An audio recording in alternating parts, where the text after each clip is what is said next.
थोड़ा ध्यान से देखिए और पढ़ने की कोशिश कीजिए। 3 संख्याओं का योग 68 है यदि पहली संख्या तथा दूसरी संख्याओं का अनुपात 2:3 हो तथा दूसरी एवं तीसरी संख्याओं का अनुपात 5:3 हो तो दूसरी संख्या क्या है? आपको क्या निकालना है? दूसरी संख्या निकालना है। तो हमने कहा था क्वेश्चन थोड़ा समझना आपको हार्ड लगेगा, लेकिन हार्ड है नहीं, क्योंकि यहाँ पूरा 3 संख्याओं का योग 68 है। योग बता दिया है, पहली तथा दूसरी संख्याओं का अनुपात बता दिया है, दूसरी और तीसरी संख्या का भी अनुपात बता दिया है। अनुपात का चैप्टर हमने बताया था आपको, उसमें अनुपात कैसे निकालना है। तो अनुपात निकल जाएगा तो आपका आंसर आना बहुत ईजी हो जाएगा। देखिए पहला अनुपात था आपका 2:3 और था 5:3 आपका 3। तो हमने आपको अनुपात निकालने के लिए बताया था।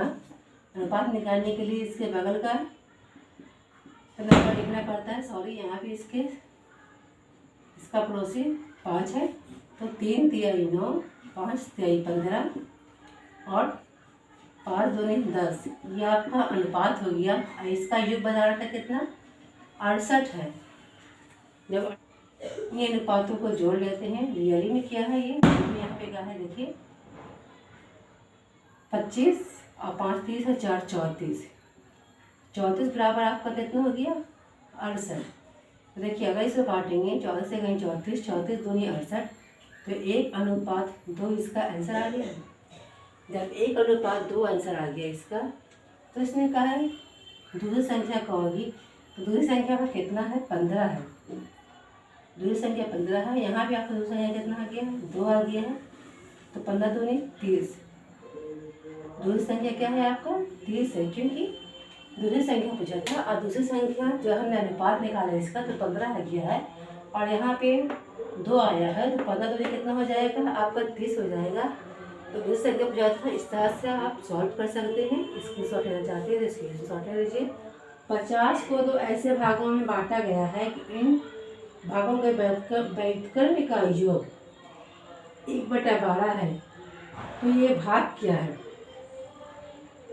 तो देखिए 1/12 होता है, तो 1/12 50 को 2 ऐसे भागों में बांटा जाता है कि इन भागों का व्युत्क्रमों का योग 1/12 है। व्युत्क्रम मतलब होता है आपका अपोजिट, मतलब उल्टा।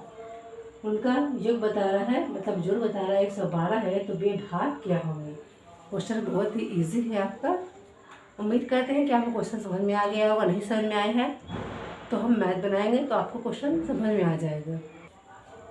देखिए पहले हमने आपको बताया है कि क्वेश्चन बहुत ही अच्छा है आपका।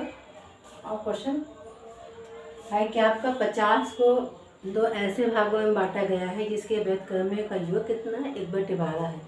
तो 50 है, 50 को 2 भागों में बांटेंगे तो पहला भाग अगर x मानेंगे तो दूसरा भाग क्या मानेंगे?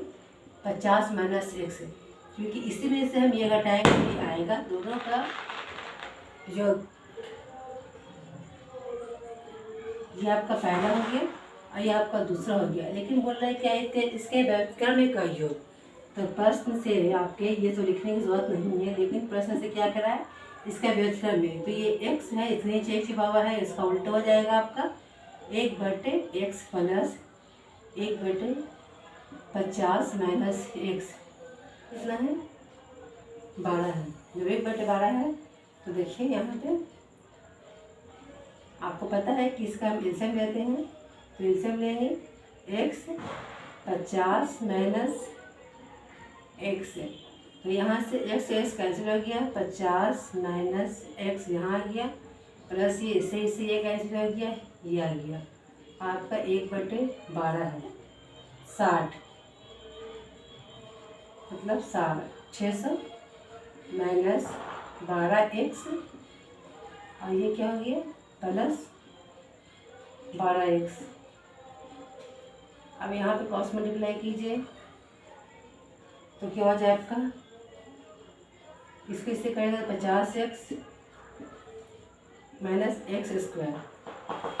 सबसे पहले देखिए ये प्लस और ये माइनस है, तो ये तो पहले ही कैंसिल हो गया आपका। और यहाँ पे आपको बच गया क्या? इस तरफ ले आइए, एक तरफ x² माइनस 50x प्लस 600। ये ना आपका निकल क्या देना है, बराबर 0 देना है। तो आपको ये आपको मैथ थी इस तरह का आपने बनाया होगा 8 क्लास में, आपको याद आया होगा कि 600 को इस तरह से मल्टीप्लाई करके लाना है कि जोड़ने और घटाने में कितना आ जाए आपका 50 आ जाए। तो अगर हम 20 को 30 से मल्टीप्लाई करते हैं, x² minus 30x minus 20x plus 600। देखिए अगर 30 माइनस माइनस प्लस हो गया, 30 और 20 को जोड़ देंगे 50 हो जाएगा, और 30 और 20 को मल्टीप्लाई करेंगे तो आपका 600 हो जाएगा। यहाँ पे आपको क्या करना है, ये मैथ आपको याद आया होगा, तो घातीय समीकरण वाला है, इसको कॉमन निकाल लेंगे, x आपका अंदर बच जाएगा, यहाँ बच जाएगा आपका 30, यहाँ पे आपको 20 कॉमन ले लेना है, x बच जाएगा आपका अंदर, माइनस माइनस प्लस होता है, 20 तिहाई 60 होता है, बराबर आपका हो गया 0। यहाँ देखिए एक अंदर वाला एक बाहर वाला लिख लीजिए, x माइनस 30 यहाँ और यहाँ दोनों एक तरह का, तो हमको एक ही लिखना है। और क्या है आपका x माइनस 20 बराबर 0। इसको देखिए x माइनस 30 बराबर आपका है 0।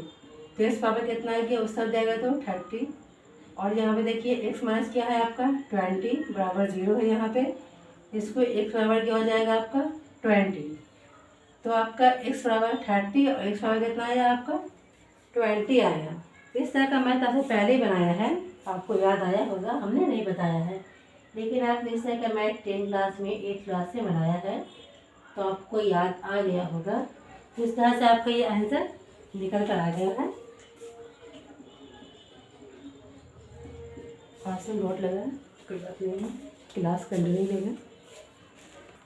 चलिए क्वेश्चन देखिए आपने स्क्रीन पे, और उसको पढ़ने की कोशिश कीजिए कि संख्या के 7/8 और उसके 2 गुने के बीच 72 का अंतर है, तो वह संख्या क्या है।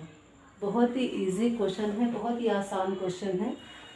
आपको लगता होगा कि हाँ ये क्वेश्चन है, मतलब अब तो ये क्वेश्चन आपसे करना बहुत ही आसान हो गया होगा, क्योंकि अब तक आप तो बहुत हार्ड क्वेश्चन बना लिया है। ये क्वेश्चन तो कुछ भी नहीं है उसके हाथ। देखिए माना कि कोई संख्या आपका कितना है x है, और संख्या की 2 गुने बताया, 2 गुने से 7/8 का अंतर है। फिर संख्या यहाँ x मानेंगे, यहाँ भी x मानेंगे, बराबर कितना का अंतर आता है आपको 72 का। पहले आपको क्या करना है, इसका एलसीएम निकालना है। एलसीएम निकाल लीजिए, 8 हो जाएगा, 16x हो जाएगा, और माइनस 7x हो जाएगा, बराबर 72 हो जाएगा। 72 हो गया, 16 में 7 की आपका कितना बच गया 9, 9x/8 बराबर 72। x को अगर कॉमन निकाल लेते हैं तो 9 आपका नीचे आ जाएगा, 8 गुणे 72, 9 8 72। तो x बराबर कितना है, 8 को 8 से गुना किया कितना हो गया 64। यही आपका आंसर है। तो संख्या पूछा था, संख्या कितना है आपका 64 है। उम्मीद करते हैं कि आपको समझ में आता होगा। देखिए कि संख्या और 7 का योगफल, कोई संख्या जो पता नहीं कि संख्या और 7 का योगफल कितना है आपका 13 है, तो संख्या ज्ञात कीजिए। किसका हल्का क्वेश्चन है आपका, तो इसका x है कि संख्या और 7 का योगफल आपका 13 है, संख्या निकालना है। तो इस संख्या निकाल दीजिए, 13 प्लस है उस तरफ जाएगा माइनस में हो जाएगा 6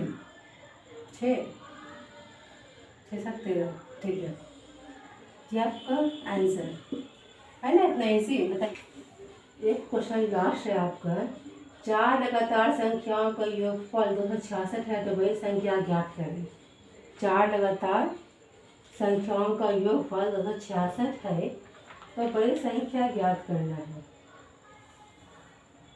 4 लगातार संख्या क्या हो जाएगा आपका, सबसे पहले x plus 1, x plus 2, x plus 3, 1 2 3 4 हो गया। इसका योगफल 266 है। देखिए 1x 2x 3x 4x plus 2 1 3, 3 3 6 बराबर 266। देखिए 4x यहीं पहले देते हूँ, 266 है, 66 है, माइनस हिस्सा पाएगा 6 हो जाएगा, तो 4x बराबर आपका कितना हो जाएगा 260।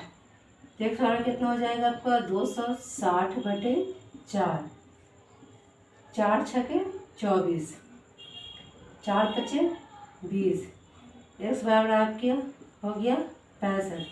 सबसे बड़ी संख्या पूछा है, सबसे बड़ी संख्या आपका कितना है, x + 3 है, तो x कितना है आपका 65 + 3 बराबर कितना हो जाएगा 68। बस सही आंसर हो गया आपका।